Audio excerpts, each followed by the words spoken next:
Good morning, Leah Vlogs. Pabunos today, February 13. Guide na to karon nga adlaw sa 0 si 8.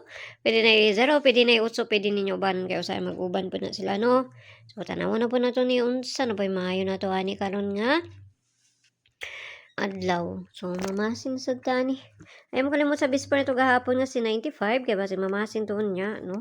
Nara na sa inyo kung inyong balikan kay ako tigbalik manggod ko. So, 74 ang ato ang pair karon nga adlaw. Nakapares na siya dito sa Inday. Giubo man ko ay. 741, 740, 742, 743, 744, 745. Ang sunod niya, 747, 748, ug si 749. So, muna to ang base pair na to karang adlaw. Kasi ganahan mo na adtuaran nyo dito sa Inday na to, no? All na siya, ha? So, ang pabunus sa to gahapon is si... Ano itong pabunus sa to gahapon?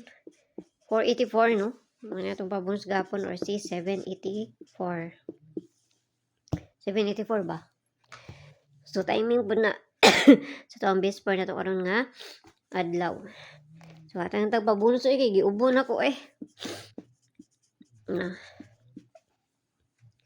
So, pabonus ato karon nga adlaw is si 323. So, double lang yapon mo may na diri sa kuha. So, muna po na kung ikahatag da sa inyo Giubo jud ko ay na. Okay, so ligasan na to ni. Paligas na to ani niya kay si 023.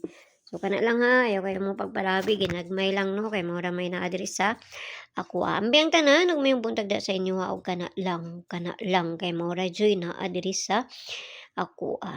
So, tanag makakuha na punta karon musubay, no? Tanag musubay lagi.